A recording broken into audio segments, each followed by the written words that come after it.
What up? It's your boy King Jacquel Martin. We're back with another episode of Whispering to Your Soul. So this one right here is near and dear to my heart because this is my brother that I'm finna introduce y'all to. You know what I'm saying? You know how black people call people they brothers. You know what I'm saying? This is my boy. He's an entrepreneur. He is a phenomenal actor. I'm pretty sure you've seen him on some TV commercials, all different type of things. You know what I'm saying? Because he represents a lot of different brands. I'm here and I want y'all to welcome to the stage my brother Ahku. What's good, people? What up, though? My brother. You know what I mean? You doing blessings, We finally got you on the show type. Yes, You know what I sir. mean? Yes, I'm sir. excited. I'm excited. I'm excited, man. Yeah, What's yeah. up, man? Well, tell the people a little bit about yourself. Yo, what up? My name is Ahku. Hailing from the Bay Area. Now here in Los Angeles. Been out here for about 8 years now, and was always going. I always knew I was gonna live in Los Angeles, man. I fell in love with LA since a kid, man. I've been coming out here since like 1987. And Where you originally from? I'm originally from a town called Richmond, California. Okay. Yeah. And then I moved around in the Bay Area. I lived in Richmond. Then we moved to a small town called Hercules. Then my step pops, who raised me. Okay. Shout out to the step pops. You know what I mean? Yeah. Pops, he worked for San Quentin State Prison. Okay. So my family moved to the grounds of the prison there, and I lived on the grounds of the prison for about 6-7 years. Yeah. And we moved to Vallejo, California, where your boy, he E40, Yeah. Hey, Six Flags out there in Vallejo too, right? Yeah. Okay. I know a little something. Yeah, man. So so loyal to the soil, That but I'm out part. here, man, just to make it happen. Okay. So what y'all don't know is I met Ahku on set. Shout out to Wanye Leonard. Want to give you credit and love. Wanye was a director that was in the Bay Area. You know what I mean? And if it wasn't for Wanye doing the project, I would have never had the opportunity to meet this brother. So sometimes other people put you in positions to create friendships and relationships that last a lifetime that you never know. You know what I mean? So I just want to give credit for you allowing me to meet this brother who is a man of his word. As you can see, he said he's going to pull up on the show. Man, You know what I'm saying? yeah, Pull it up. Not only did you pull up on the show, what you didn't tell the audience is that you have a fire podcast. Oh, man. Yeah. Talk about it. Talk about the podcast. So it's funny, he say, when you said we met on set. Yeah. My show is called On Set with Ahku Unscripted. Yeah. And you can find it on YouTube, and interviewing some very interesting people telling their stories. And, it's a unique brand because it's sort of like yours, man, allowing people to tell their stories and keeping it real high vibrational. Yeah. I was definitely blessed to be on the show.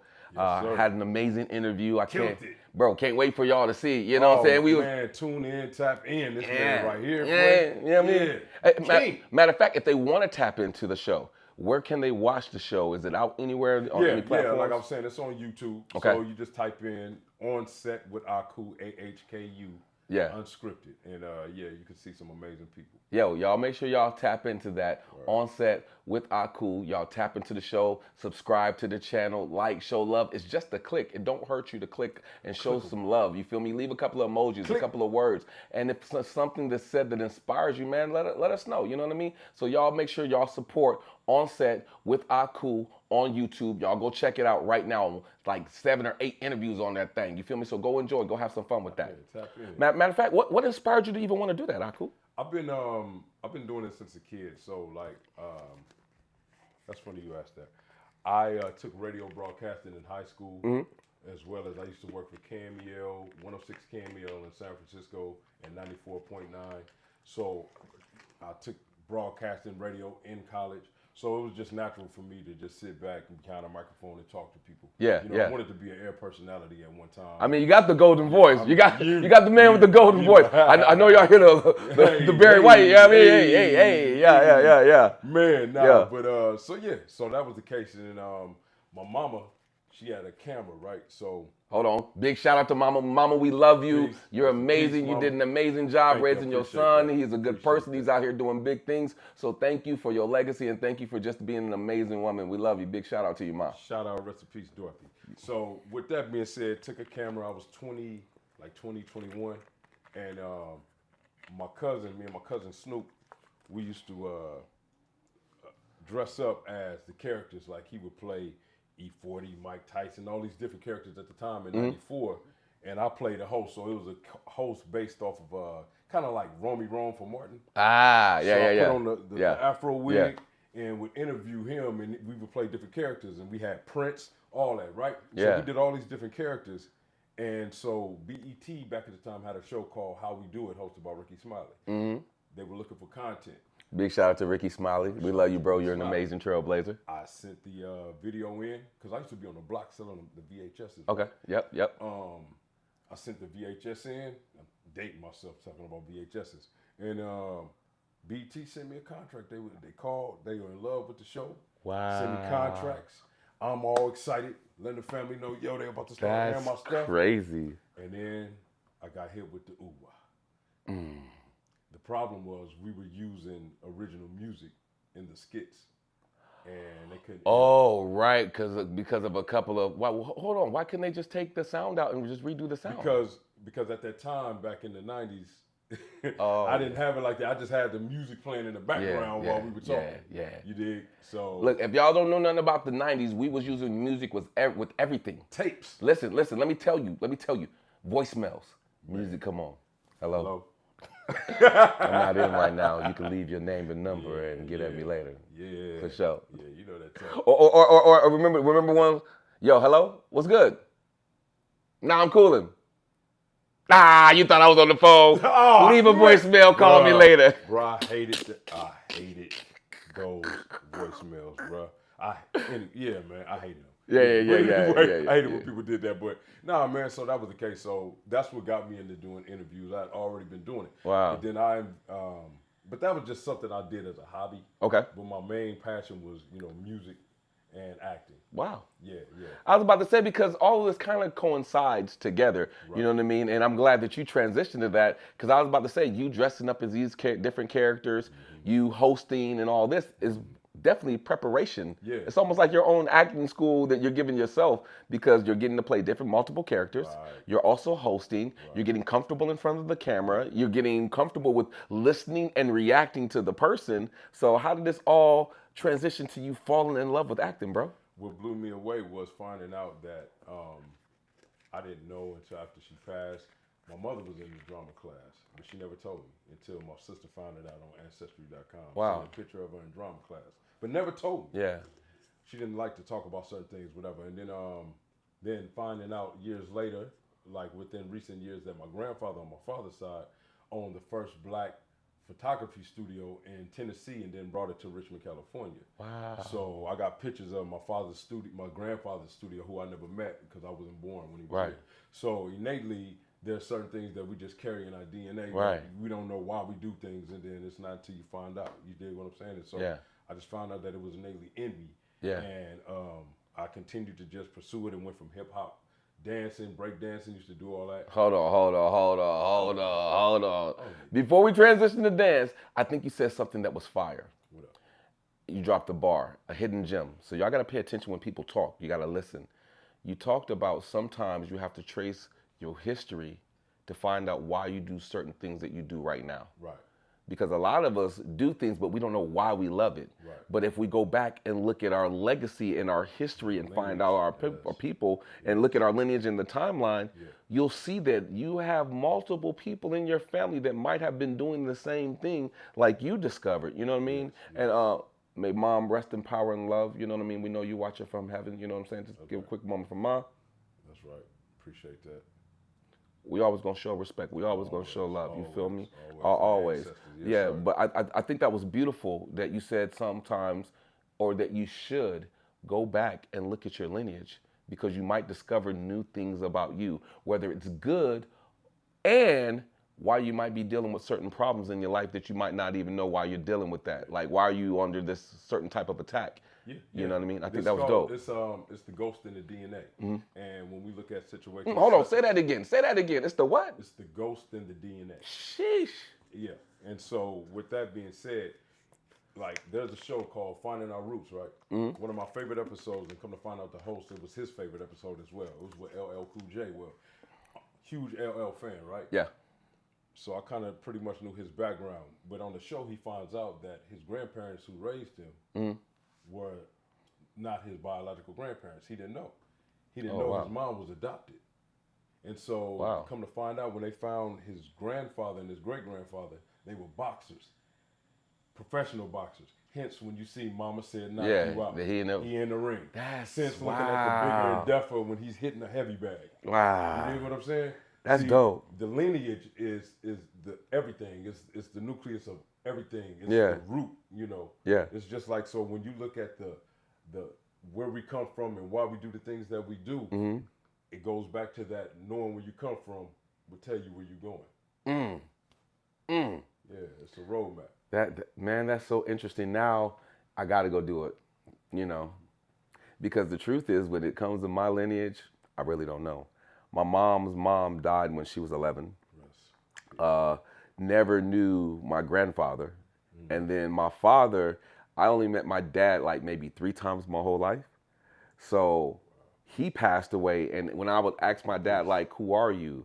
You know what I'm saying? You know, I tried to get this information. I could never get it. You know what I mean? Yeah. I remember that I went to my grandmother's house, and me and my sister have the same father. They claim my sister, but they never claim me. So one time I called myself going to meet my grandmother, and she was like, "Get away from me! I don't know you." When I knocked on her door, right? And I felt some type of way, of course, right? And at the same time, I found out that she had dementia.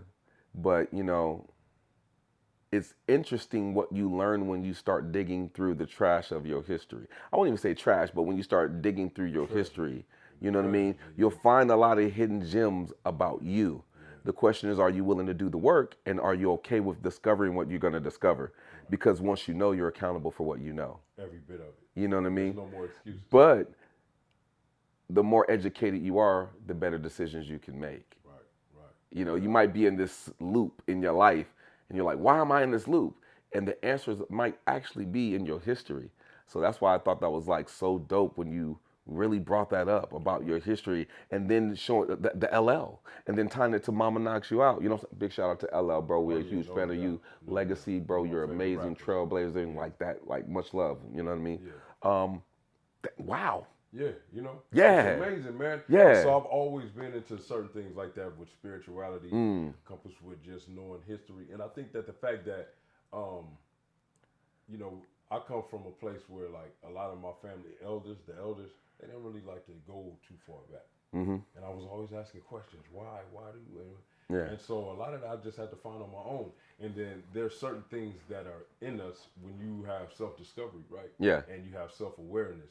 You start putting pieces together, because my father, from what I was told, even though he was in my life, but he was very analytical, like as far as he would take clocks apart as a kid and put them back together.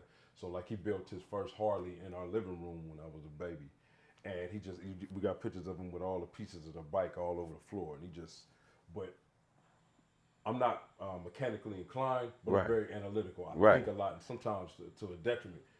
But I'm like trying to figure out, why did this happen in this and this, and put the pieces together, give them understanding. Because what happens is fear comes with not understanding. So when you don't understand something, you fear it. Come on. So I would rather get an understanding of what, why, and where. Yeah. So I can have an understanding. Yeah. You see what I'm saying? Yeah. No. I think that's dope. You know what I mean? And it's funny because you said another gem. That's why y'all gotta listen, bro.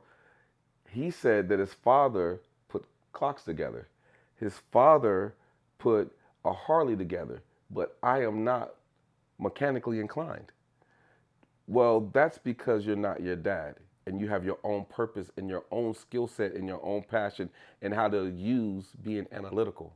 Yeah. You feel me? I have his traits. Yeah, See what I'm saying? yeah, Like, I'm not him in a sense of as an individual, but as a collective. Between him and my mother. That's why I always say we have 3 birthdays. Yeah. Which is my mother's birthday, his birthday, and my birthday. You know, because I come from both of them. Yeah. So as a collective. Yeah. If you ever look at the Trinity, and when they talk about the Bible, it's always in threes, right? You better cook. Come on. You better cook. You know what I'm saying?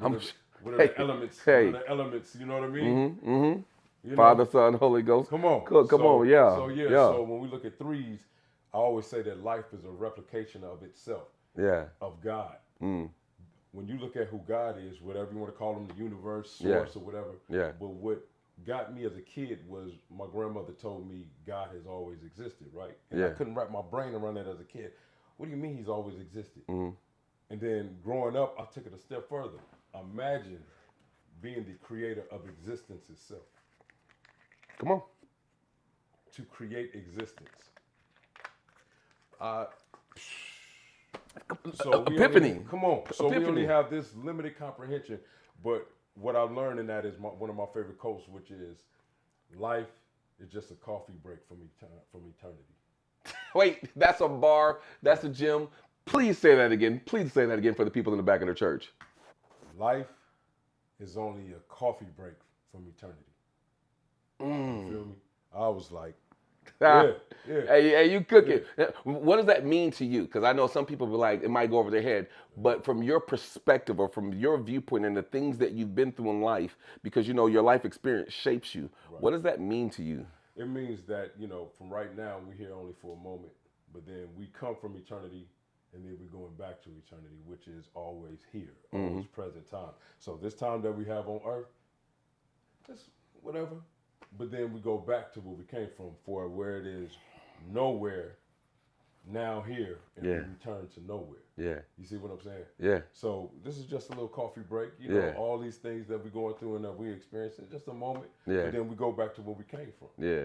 I always like to say one moment doesn't get to define your life, you do. Ooh, and if we, one moment doesn't define your life, you do. Because that moment is just a moment, but that moment shall pass, and how you handle your moments as a collective will be your story. But your character is defined by who you are in the middle of your moments.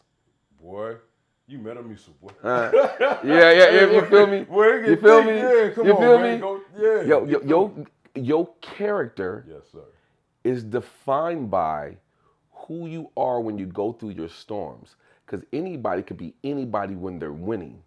But the definition of the essence of you is how you show up in the middle of your problems. And so with that being said, piggyback off that, God gave me this one years ago. Yeah. They say that we are human beings, right? Mm-hmm. It's a question. And the reason why I say it's a question is because you're a human being what? Come on. What are you being in the moment? Come on. What are you going to be? Come on. As we evolve. Yeah.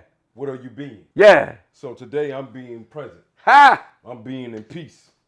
And the I am is even part of it. You did. Yeah. So Ahku want to go there. Let's cook then. Let's cook then since we there, family. You feel me? Let's cook. Because here's the thing. You understand the human part, but you don't understand the being. You understand the human part, but you don't understand the being.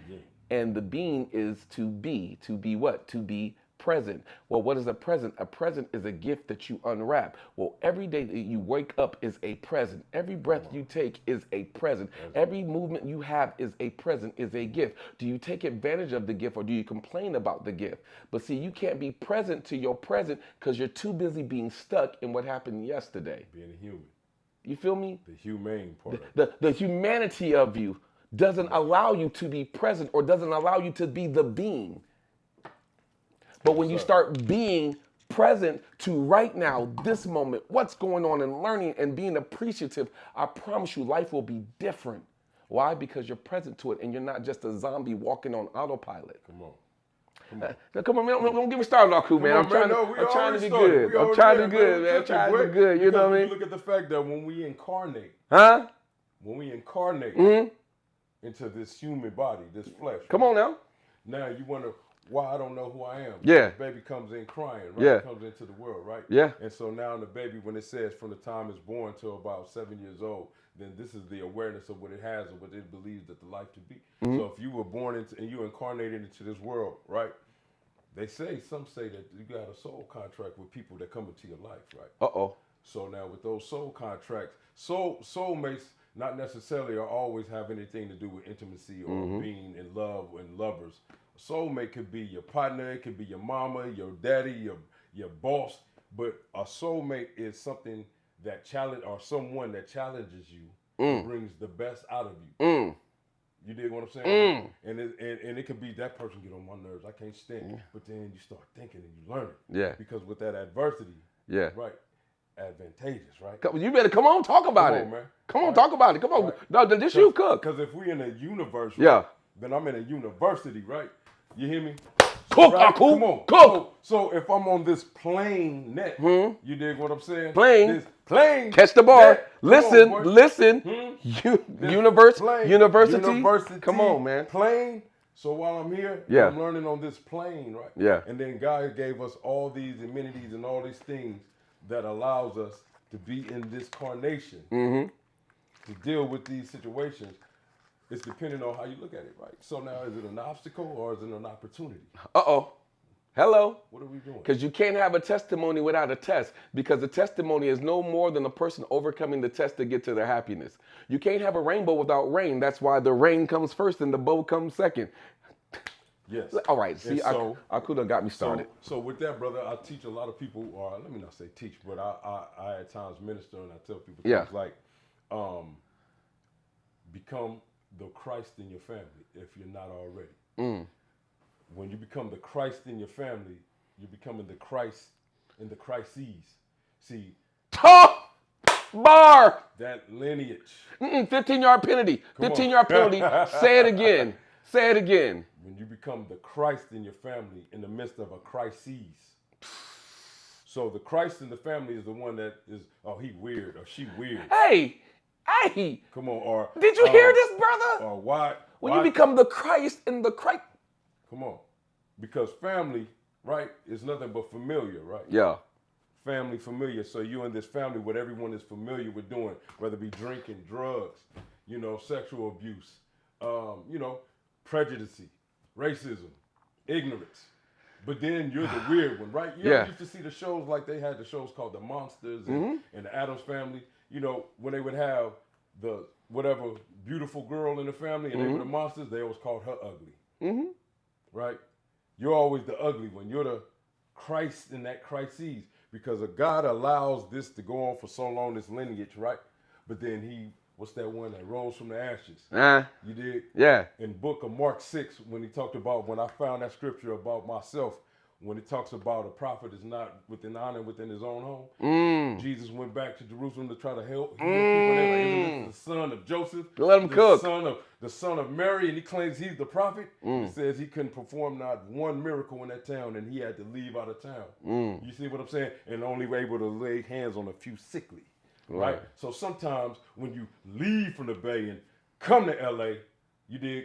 Just like in the music business, that ain't nobody but King. I went to school with him. Oh, now he got a podcast. Now he acting. Now he producing. Now he, Let him cook. Yeah, but when you come out here, people are more receptive because now, sometimes you got to move away. When God moves you, you better move. Listen. You better move. So, being is a part of an energy, right? Ahku talked about the Addams Family. Can I talk about Transformers? Come on. You remember Transformers? Hands down. Okay.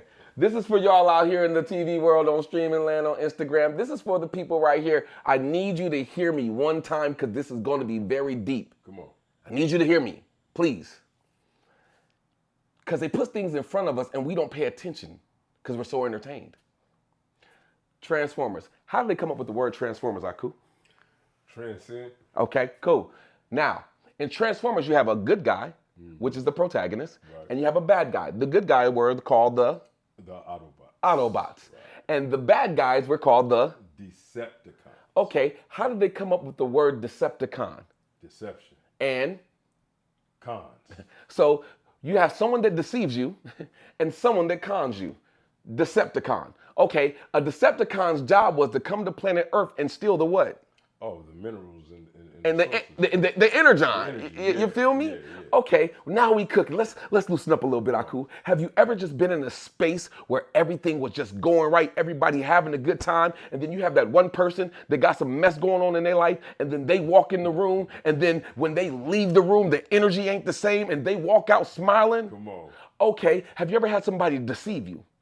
Big time. Have you ever had somebody con you? Big time. How did it make you feel when you were deceived and conned? Oh man, I felt destroyed. You felt destroyed. You were no longer yourself. So when you felt destroyed, you were walking through the world on autopilot. Well, that turned you into an Autobot because an Autobot was walking on autopilot, right? Because the Decepticon stole the energy. He stole your energy from you. So you were no longer being yourself because you were depressed. You were in your feelings. You were in your sunken place because of a Decepticon. Okay, well, guess what? An Autobot can never defeat a Decepticon until it learns how to do what? Transform. That's why the Bible says you have to renew your mind daily. You have to transform daily. You have to be a new creature daily. You have to be present daily, because every day that you're not present, someone is stealing your time, and time ain't waiting for you. You did. You have the choice. You have the opportunity. You have the chance to change your mind, your heart, your soul. The question is, will you choose to? Come on, boy. Bro, come on, man. Wait a minute. Come on, watch this, Ahku. though. Come Well, on. watch this. Cook. I got one Cook. for you. I got one for you. Phone falling out. Hey, boy. What was Megatron? Huh? What was Megatron? He was the leader. And he was a bigger, he was turned a into the gun. shotgun. He was turned a into the gun. No Yeah, weapon yeah. formed against me. Come on. Shall prosper. Come on, boy. Listen. It never said that the weapon wouldn't be formed. Listen. It never said the weapon Come wouldn't on. transform. Ooh, but it that's said it good. would not prosper. That's good. A lot of us got a lot of Megatrons. You should be great. Okay, another cooking moment. You should be grateful for your haters. Why? Be happy about the people that hate on you. Why? Because how can you pass the test without a test? Come on. So the hater is the test. The hate is the How will you show up for you? How will you react? It ain't even the hate. It's how you react to what they do. That's it. It's not the other person, it's you. If I throw a rock at you and the rock hits you, whose fault is it? Come on. And now the next time I throw a rock, if you stand there and you let the rock hit you, whose fault is it? Because you have the option to move out the way. You have an option to handle the situations differently. The question is, will you handle that? Because that means accountability and responsibility. And you know what the greatest ability is? The ability to respond. The question is, will you respond? That's why faith without work is dead. Because baby. you have to respond to and have the ability. You have the ability to respond. Can I cook one more time, Ahku? Man, please Okay. keep cooking, boy. Let me Chef cook. it up, let baby. me chef one more time. One more Go on time. and chef, boy. You ever seen X-Men? I didn't see it, but I You know about the cartoons? Yeah. And X-Men, they had a lot of mutants running around. Okay, well, these mutants were born from their family, the DNA, the legacy. Some type of mutation happened in this transformation of them finally being born. And when they were born, they had these special powers. But have you ever seen someone with special powers, gifts, talents, and they don't know how to use it? I was one. Right? But guess what? Someone else is sitting back looking at your talent. And they know how to manipulate it, and they know how to use it. They know your value. They know who you are. So my question is, are you running into a lot of Magnetos in your life or Professor X's? You feel me? Because everyone has a talent. Everyone has a gift. Listen, your Magneto could be your family. Your Magneto could be your friends.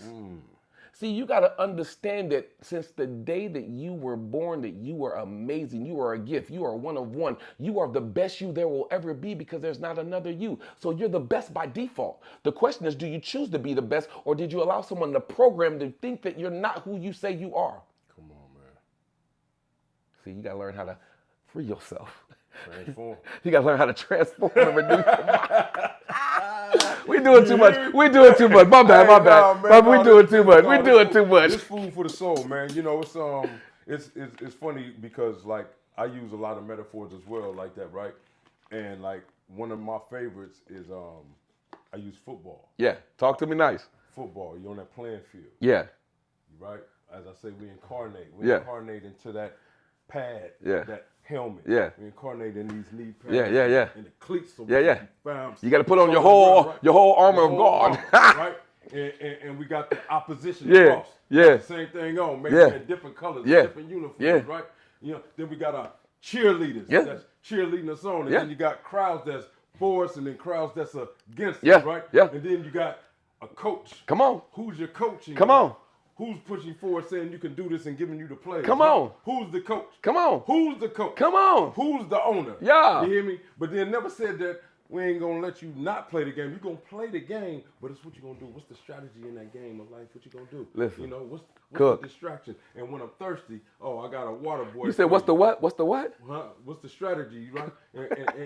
and then I got, when you're thirsty, huh? You'll never thirst again. I'm gonna bring that water boy for you, for that Gatorade. See, this is what I was saying earlier about life being a replica of itself. Yeah. You can find a replica of anything with Yeah. your life. It's like there's nothing new under the sun that hasn't been done. Cook, man. So when man looks at how we create things, we're only creating from what's in us.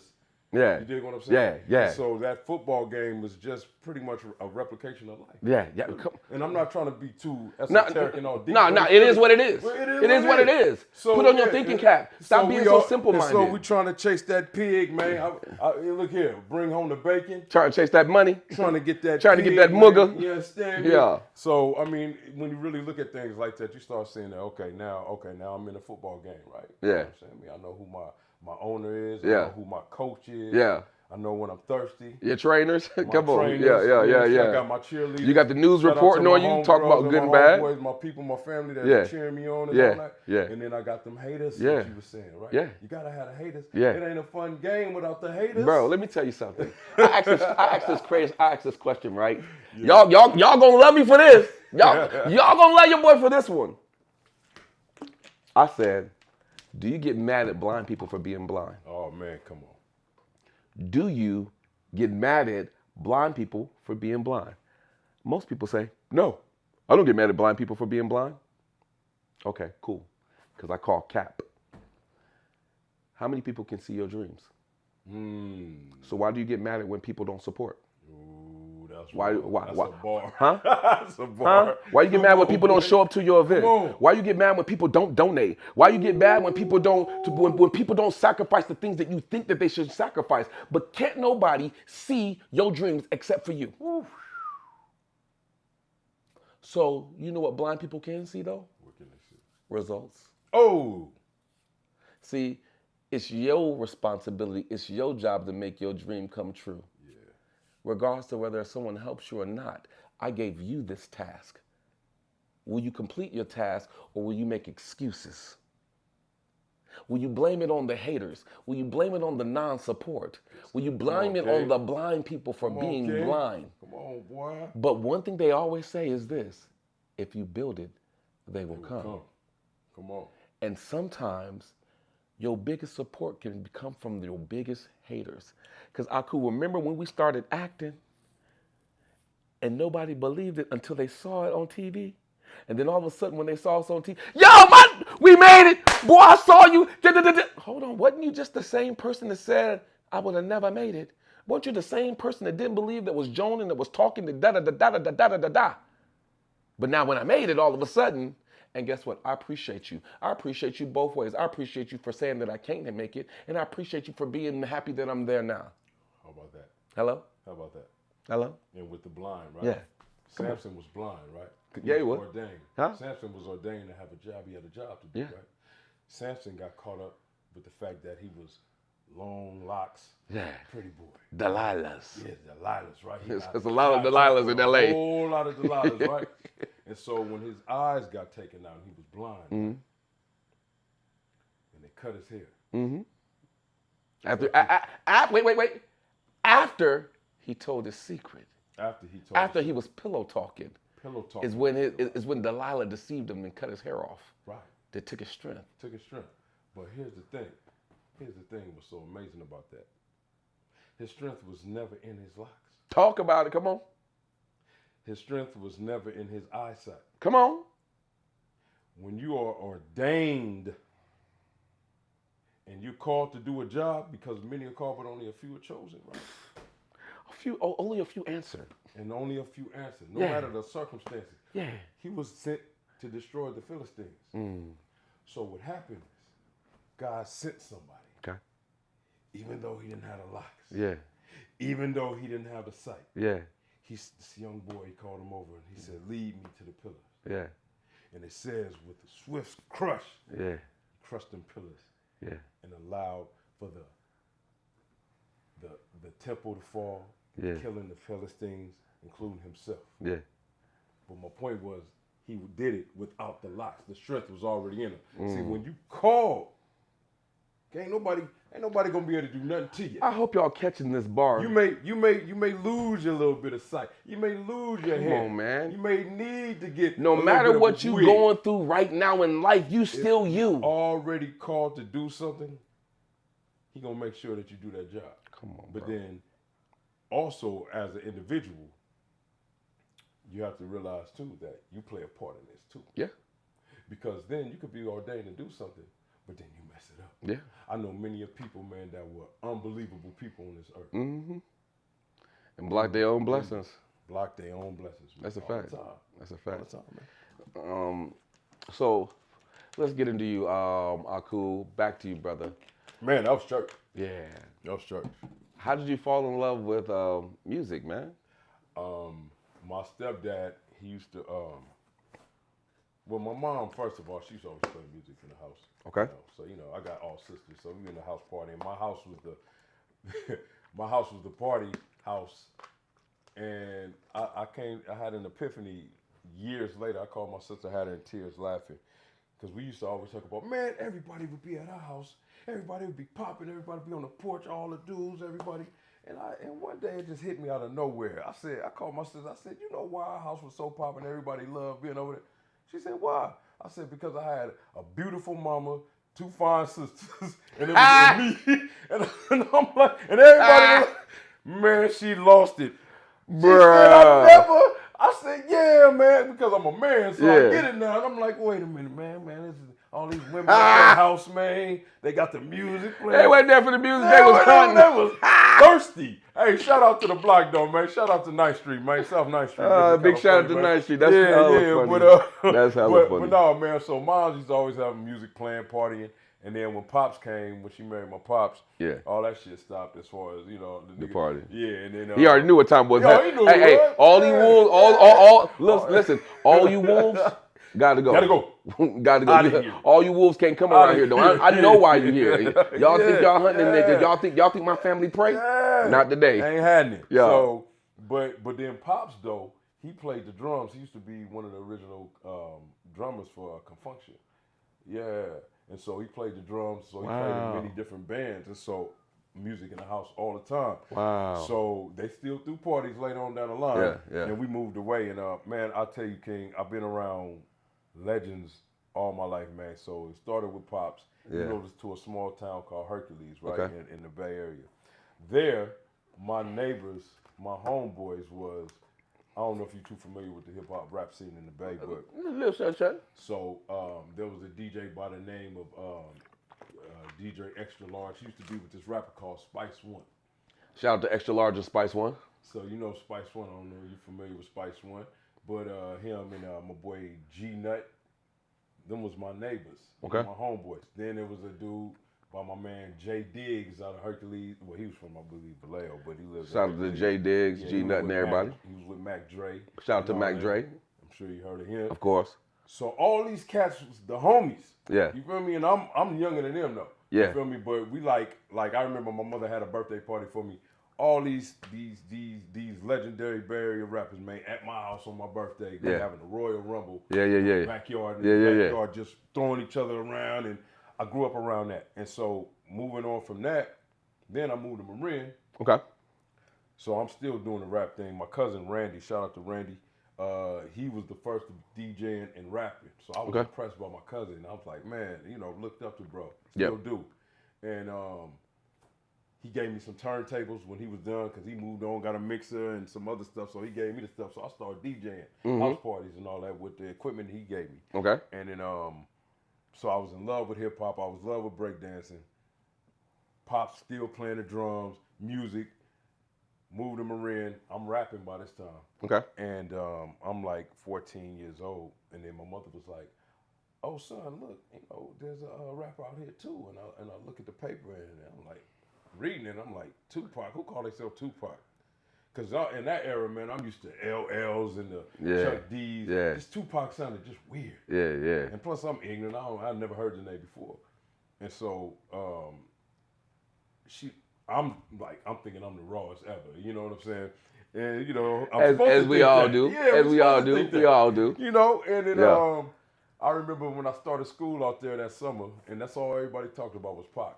And I remember when I started school that after that summer, my partner Raul Guzman, he was playing Pac's demo in the PE class. I'm like, who is that? And he was like, oh, that's Pac.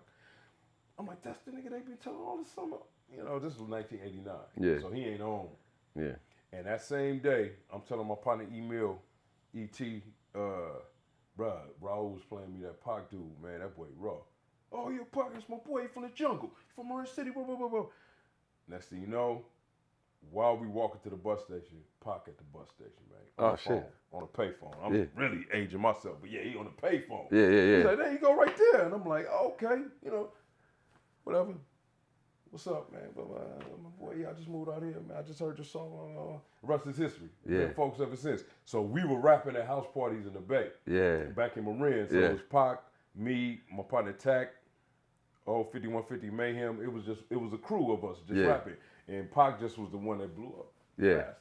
But it wasn't a surprise because for me, he became my favorite rapper the day I heard that song. And then this nigga, he was the only cat I seen dressed like Mr. T. And when I say that, had on hella chains. Hey, wait. First of all, big shout out to Mr. T. Oh, shout out to Mr. T. You feel me? That's That's 18, baby. bro. That's my guy. Man, that's my guy. Bro, that's the homie. So me and his son is cool. Shout out to TJ. You know what I'm saying? Much love. That's my people, I just bro. seen his daughter do stand up the other day. Not in person, but yeah. she killed it. Told her story about her father. I thought it was brilliant. Yeah, bro. Mr. T. Big shout out to Mr. T, Speaking bro, of and his Mr. family, bro. Bro, speaking of Mr. T, I remember it used to be Right On Magazine and all that. I don't know if you remember all that, but it was Black Beat, Right On Magazine, and they used to have in the back Mr. T. You remember Uncle Sam? Yeah. USA, whatever, one shoe? Yeah. It was Mr. T, Hollywood, one shoe. Yeah. And I used to look at it all, and I was like, I love Mr. T. Man, I'm going to Hollywood one day. I was like, everything, bro. I used to, bro, I can't find it to this day. I tried to Google it because I was going to post it. That is so hilarious. Yeah, shout out to T. Yeah, big shout out to him. But Pac was the only one I knew that had on the rings and the chains. You feel me? And I'm like, this dude a star. And, he only 17, I'm 14. But he was the only one, and he had his name on his hat, bro. There wasn't too many people walking around with their name on their hat. Different swag. So I was That's some New York shit, though. You know what I mean? Straight up, no doubt. Yeah. Well, when he came there, he was the only one with the not the only one, but had the dye in his hair and the polka dots. He was dressed like Kwame at one time. Yeah. That was my dog. But so everybody kind of branched out and started doing their own thing, and then I went through doing a lot of music, and then I met this dude named Rose. I know I'm excluding the whole story, but Rose. Now Rose is, and I'll honestly say, this is my first time saying this on camera, whatever, but Rose, nobody knows about Rose really because he's a legend within itself. Like anybody, a lot of people, some people in the industry knew about Rose, but some things happened with bro, and I don't know where he is to this day, but he put out my homegirls, the Conscious Daughters. They had a song called Funky Expedition. He was one of their producers, got him signed to a brother by the name of Paris out of the Bay, the Black Panther, and blew up. And he helped me with strong song structure and learn how to really rap, how to really structure a song and do verses and things of that nature. So my point is he did an unbelievable demo with me. And I had a record deal on the table with a brother by the name of Mike Mosley. Now, Mike Mosley had Steady Mobbing Records. Shout out to Mike Mosley. Yeah, Mike Mosley produced like E40. He did a lot of Pac music. Yeah. Shout out to E40 too. Yeah, the brother 40. That's another thing. Side note. So 40, my step pops, his best friend Alonzo was E40's mother's boyfriend for years. Oh wow. So they used to come to the crib bringing me all this 40 posters, tapes, videos. Yeah. And this was before he was really 40. Yeah. I'm on the phone with Sugar T. I mean, it's like I got a song with Sugar T. But shout out to Sugar T. Shout out to the Sugar. legend. You feel me? But I'm saying all that just to say, so I had all these musical influence around me at all times, man. And that's dope, how bro. I just fell in love with music, bro. Yeah. And so the deal with Mike Mosley, my point is, it didn't happen.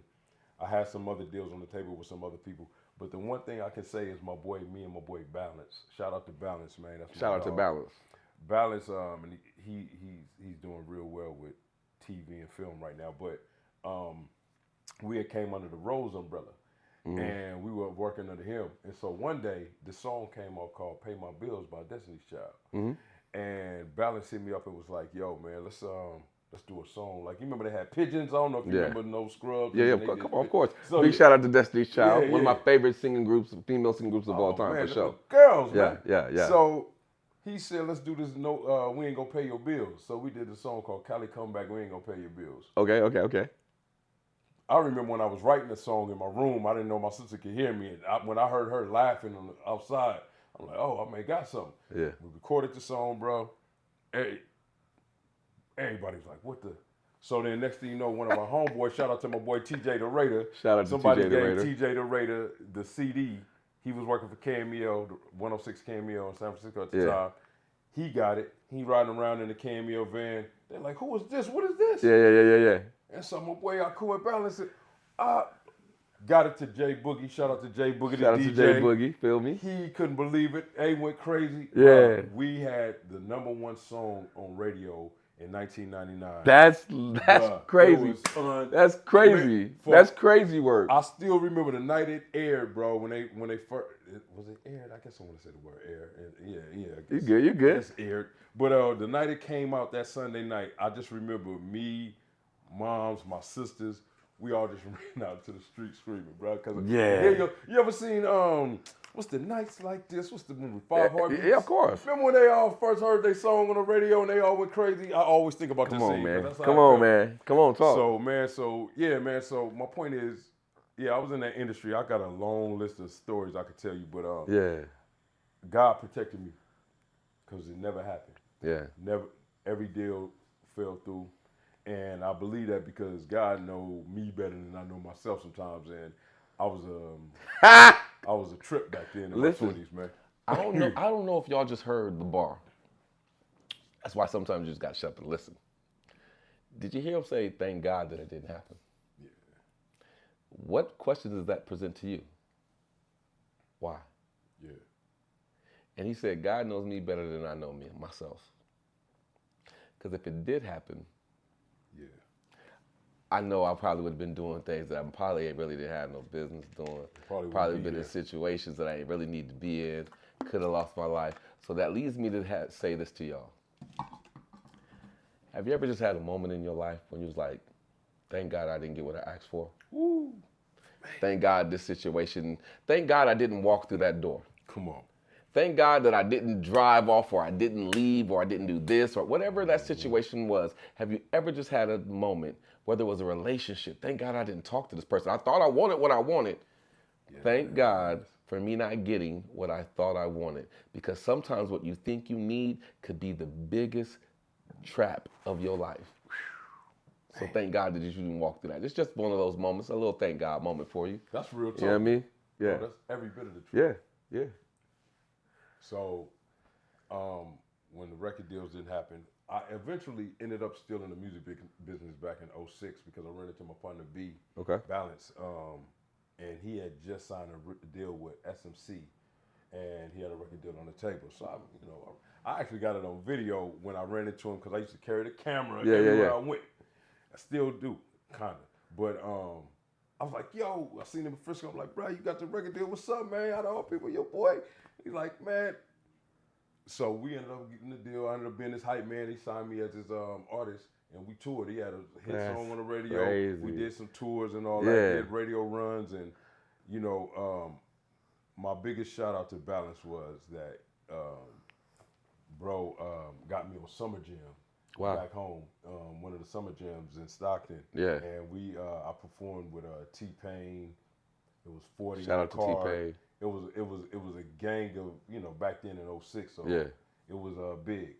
And to be able to get on that stage, bro, from what I've always imagined as a kid, with thousands of people in this arena. Yeah. They don't know me. But I come on stage and they know my song, my boy Balance song, and they go crazy. Yeah. He got all this on video. I wish you release the tapes, bro. I've been telling you for years I want to see that tape.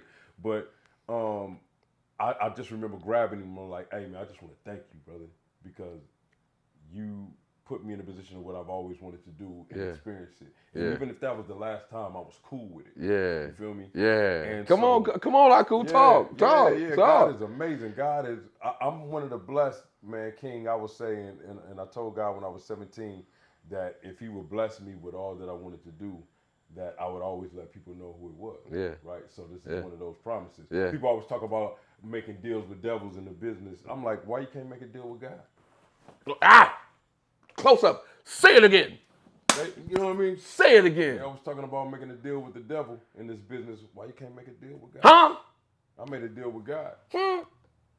Huh? You hear me? So, so I've been blessed to do everything that I've wanted to do. Sometimes maybe not on the scale that I wish. Yeah. But one of the biggest ones that I was able to do right before Mom's passed was I said, Mama, let me stay with you for a little bit, and I'm gonna promise I'm gonna get on TV.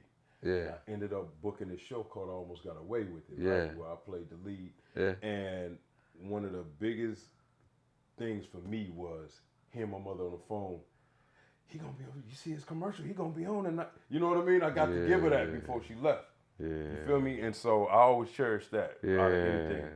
Yeah. And the song when she was able to hear me on the radio. Yeah. So so I do that now. It's not as much fun no more for me.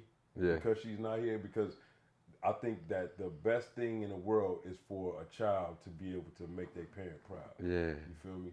And my father wasn't here, my stepdad wasn't here to see all that, but I know they see it. I'm a real big. Yeah, they watch it from heaven for sure. I'm a real big believer. You know what I mean? I know for a fact. Yeah. You feel me? Yeah. But it doesn't take the place physically though. Yeah. You feel me? Of course not. Yeah, man. So fast forward to King. So I went from that to music business to while on tour with Balance, I got a call to be in this film called Everyday Black Man. Shout out to Carmen Madden.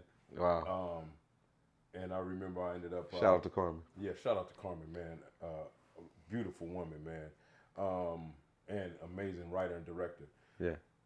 Everyday Black Man was based on, loosely based on some things that transpired in Oakland. I won't go into great detail, but basically it was these brothers who came from South Central LA to Oakland to work as Muslims and open up a bakery. Okay. Sell pies. Bean pie, my brother. It wasn't all just pies. So, hint. Yeah. But so the movie I auditioned, I didn't get the part, but it was cool. She put a part in it for me. But the one who did get the part was the homie Omari Hardwick.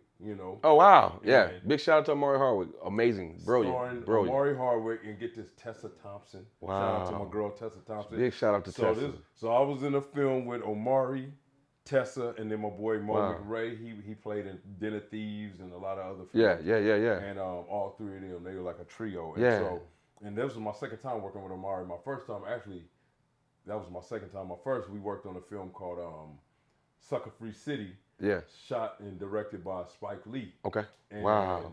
That was Spike Lee that put him in. That was his first movie. Spike put him in. Yeah. And so, I got the picture of us. We're on the San Francisco Chronicles. And Spike actually gave me the role. The cool part, I'll tell you this quick story. I was so green, right, because I've been just doing background. Okay. So I'm walking the set. I'm supposed to just be a basketball player. And Spike was like, and that story is something else too. But Spike walks up, hey, yo, what's up? I'm like, hey, what's up, Spike? He like, hey, what you doing? I'm like, oh, I'm going to set, man. I'm supposed to be a basketball player. I'm in the shorts and the tank top. And he's like, you want a different role? I said, hell yeah. Get him the water. He get me over, man. They put me on all this stuff, right? Bro, just like that. Just like that, right? Now this man put me in a scene with Anthony Mackie. Wow. The movie is starring Anthony Mackie, Omari Hardwick, a bunch of brothers from Frisco. But he puts me in a scene with Anthony Mackie, bro. Dude. So now we on canvas, me and him, mano a mano. Yeah. We're supposed to be, the movie was based on this white family moves to Hunters Point, and it was going to be like The Wire, but they ended up making it a film. It was supposed to have been a series. Yeah. And they're bootlegging DVDs and music. Mm-hmm. That was the hustle. Mm-hmm. So my point is, me and Anthony are chastising them as they're moving in, and like, what are you doing in our neighborhood, and blah, blah, blah, blah. Mm-hmm. That was the scene, right? He's like, you feel me? But because I'm so green, I know when doing background, which I was originally hired for, you don't talk. Bruh.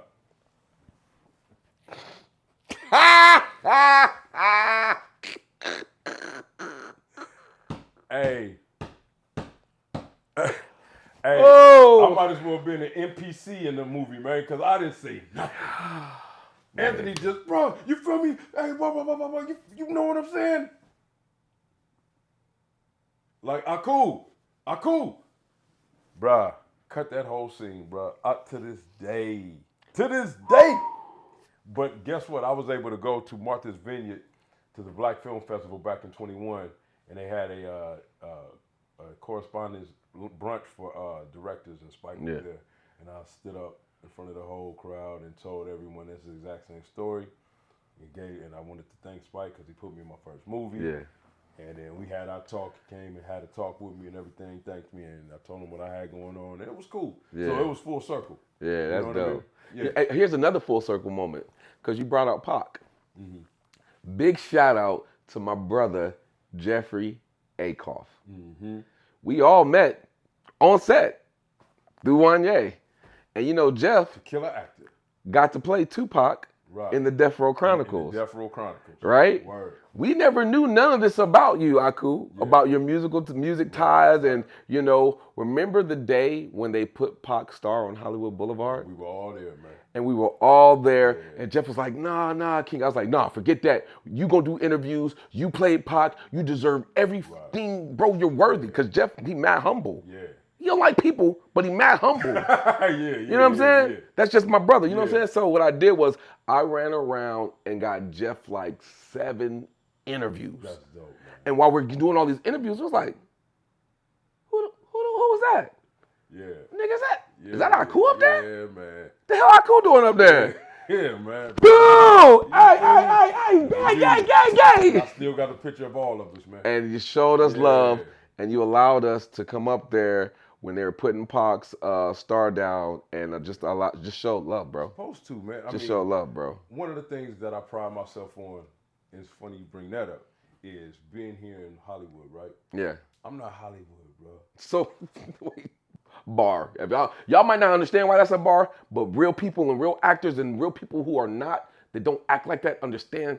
Bro, neither am I. I'm so not that. I hate that Hollywood shit. I'm so not that. And I think that's why I have so many blessings or so many people that rock with me, because I treat you by who you are, not by your title. You one of the realest, and this is no you cap feel me? on this camera, but Yeah. you're one of the realest I ever met. Yeah. Because of here. Yeah. Especially because of the fact that I found that the natives, real folks from LA, they are not Hollywood. Not. They are nowhere near. They don't even, all that's cap. I found that people that come from elsewhere that move here like myself that's working in the business or trying to work, be the ones, bro. And I'm keeping it real. That's 1,000. Listen, I'm not from Hollywood. I am from heaven. But I was born in Benton Harbor, Michigan. You feel me? How about that? But I treat people like people, bro. I just show love because that's me. Don't get the. You feel me? So we gonna. Nah, we gonna call, bro. And then you follow up, and it's like, bro. Wow. And I used to always hear that, right? Yeah. My people gonna call and text your people. One of the realest movies that ever came true for me after being in this business was one of my favorite movies, which was a movie by Robert Townsend called Hollywood Shuffle. I remember Hollywood Shuffle. Ever seen Hollywood Shuffle? That is a classic, bro. He's detailing what Black Hollywood is, just Hollywood in general, but especially Black Hollywood. Like going to set and going to an audition, and you got a bunch of people that look like you or dress like you. You know what I mean? Everybody, when he went to set, everybody was Eddie Murphy at that time. Everybody looked like Eddie Murphy, leather coats and all. You know, so it's like now that I'm in this business, I'm like, man, he was not.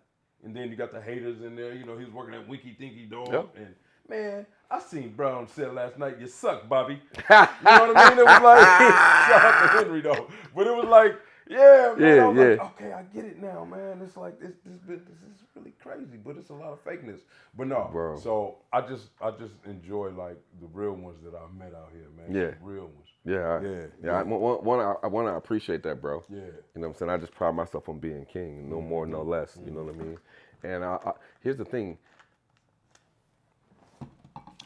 You should be happy when you see other people winning. Whew. Man, come on. Stop worrying about, well, when is it my turn?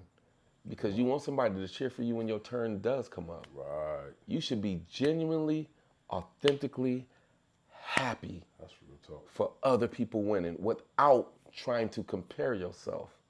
Because what's for you is for you. But sometimes you block your own blessings being jealous, envious, a hater, in your own sucking place, in your feelings, because when you do show up on camera, that shows up with you too. Come on. Oof. Say that again.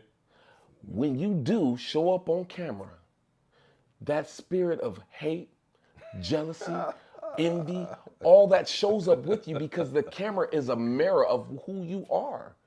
It's a mirror. Yeah, the camera don't lie. It's not gonna lie. So when you show up in the right mindset, the right heart, I'm not saying kiss nobody's ass. No, we ain't saying that. I'm not saying that.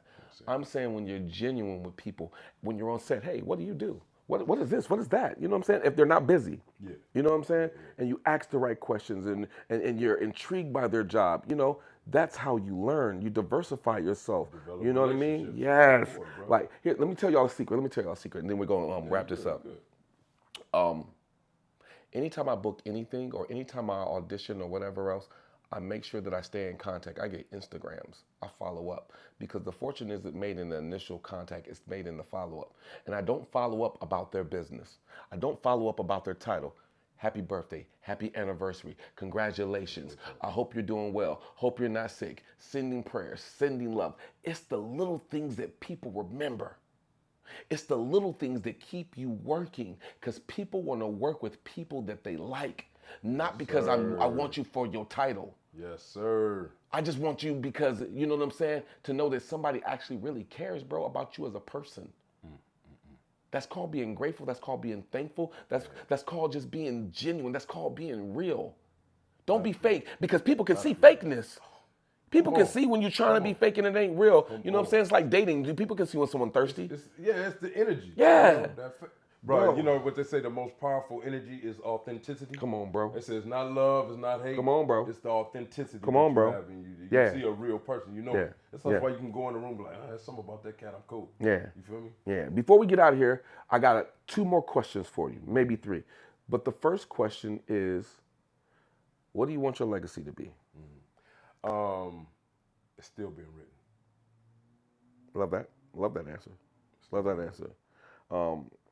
Second question. And the second question is, what is your reason why?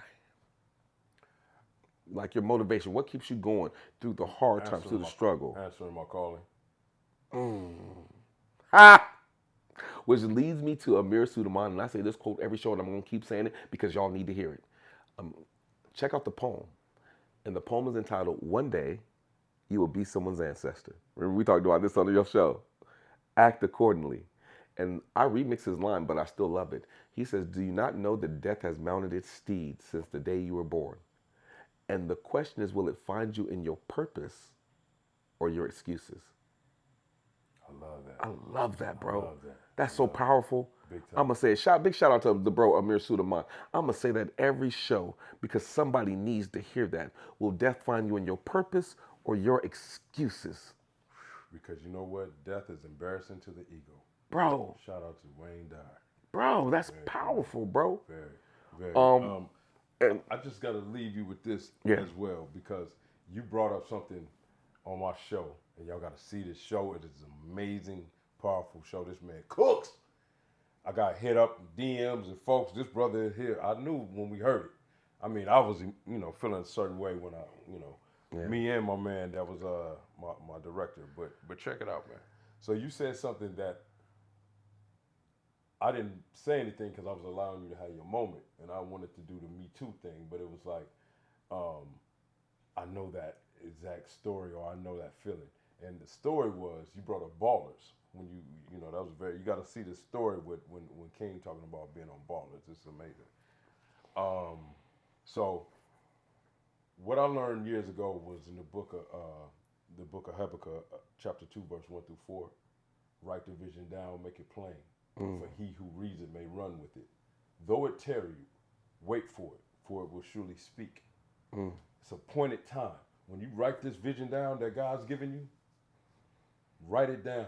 Yeah. Look at it. Yeah. Read it. Because he who runs with it, when you run with it, when you with it and you look at it every day, you're creating this energy. Yeah. You're manifesting, right? It's coming out of you. So I started writing my visions down years ago. One of them, I'll give you 2 quick ones. One was I was going to be on Oprah one day. But you got to be specific is what I learned. Yes. Said I was going to be on Oprah. Don't know why. I used to like Oprah, but I guess, hey, I do a talk. I work on a talk show. I have a talk show. Right. Makes sense, right? Yep. I'm flipping the channels one day. Clickety click clack. Wait a minute. I just see my face. I flip back. It's me. I'm on network. When I told you I got on that show, I almost got away with it. Yes. That my mother, she seen that I did that for her.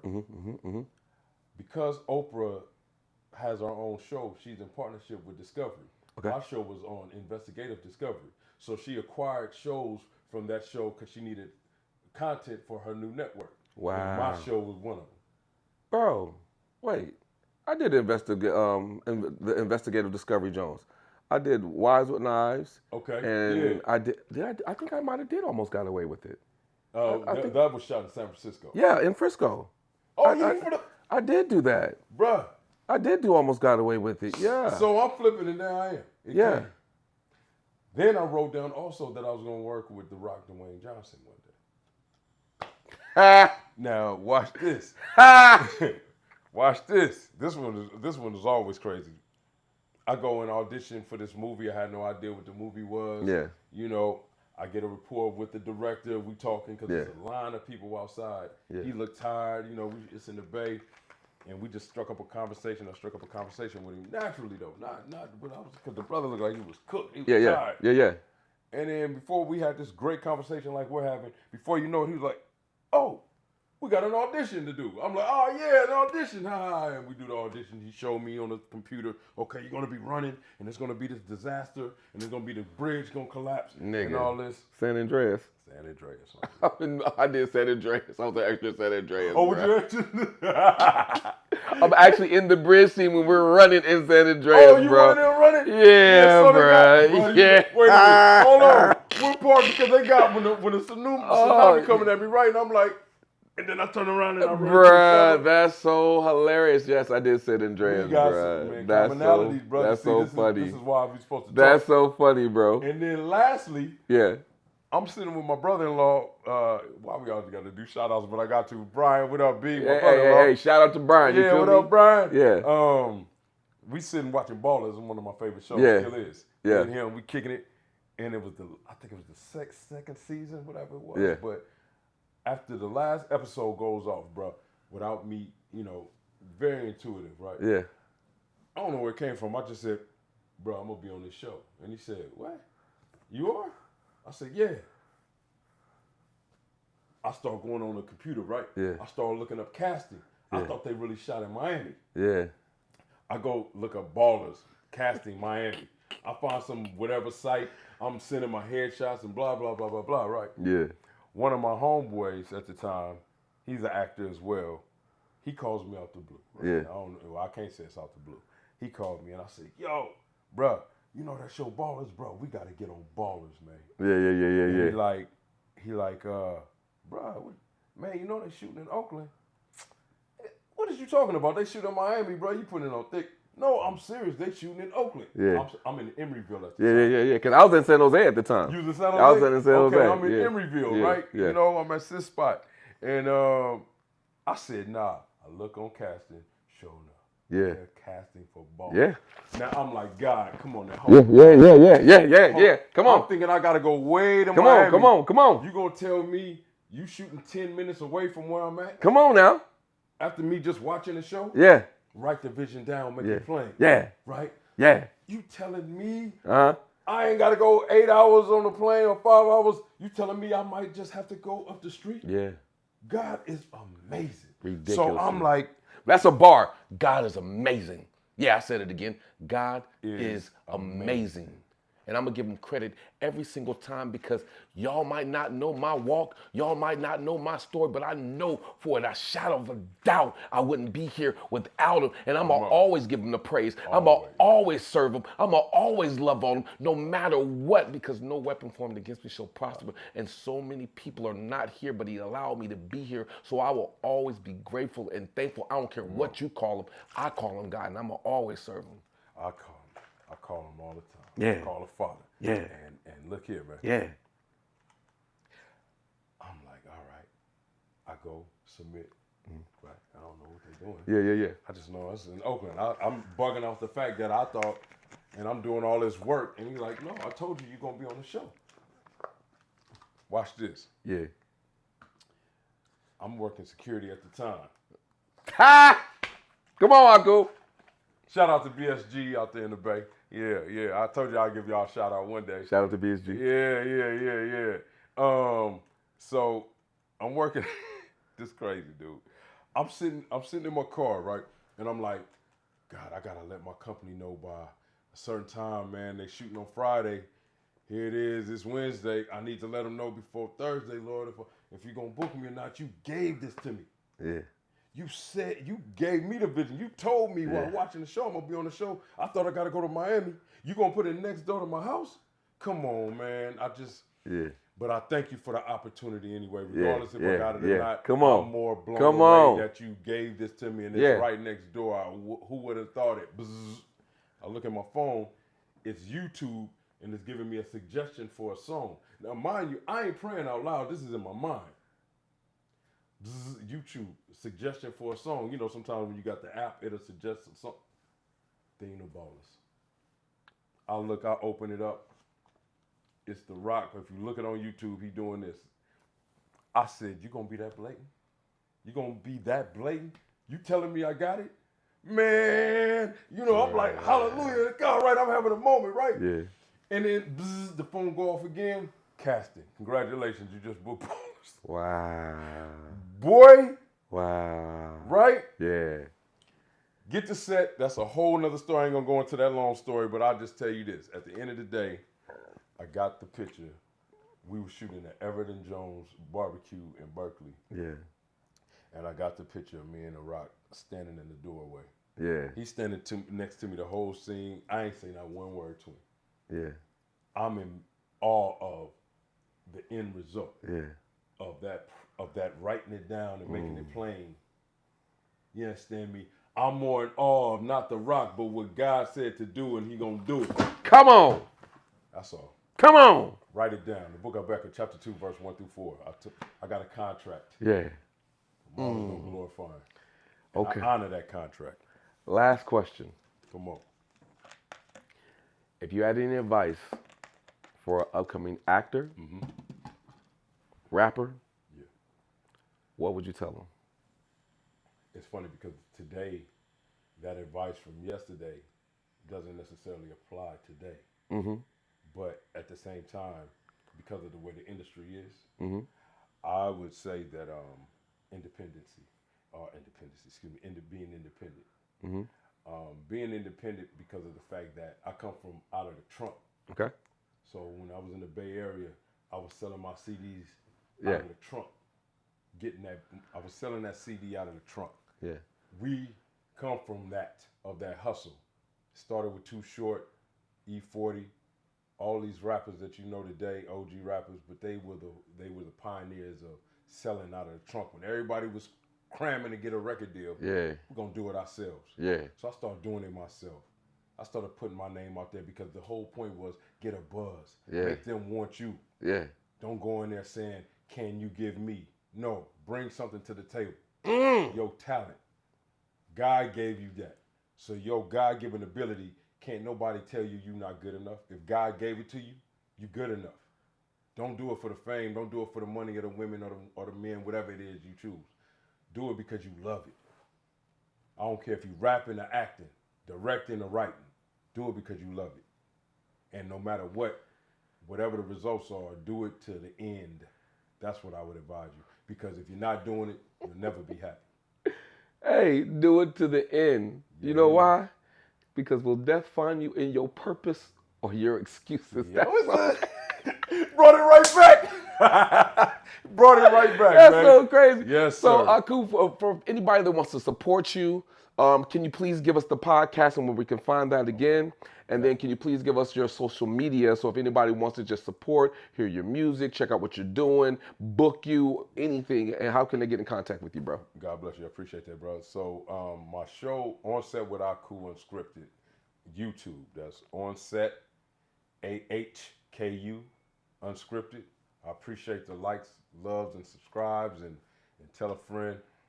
You can find me on IG. I am Ahku, AHKU. That's on Instagram, TikTok, Facebook, Twitter. I am him. That's it. And y'all know the vibe. You can find your boy at King Jaquel Martin. That's KingJaquelMartin. Or check out the show, man, on IG. Whispering to your soul. Whispering to your soul. It's spelled just like it sounds. Whispering to your soul. Because that's what we do. And I'm here with my boy Ahku. You feel me? I appreciate you, man. Yeah, you dig. Yes, Sirski. That's how we do. Tap in, man. Make sure you like, subscribe, share, comment. All that good stuff, man. Check us out on YouTube. Check us out on Instagram. Check us out on TikTok, Spotify. We about to be on iHeartRadio and Apple Music. So we going crazy. And my brother just told me about a deal. I'm going to bring y'all in on it. Feel me? Let me give y'all an exclusive. We're talking about going ahead and taking the show to Tubi too. Why not? You feel me? Oh, you're teasing. You feel me? Like he said, create a vision board. Yeah.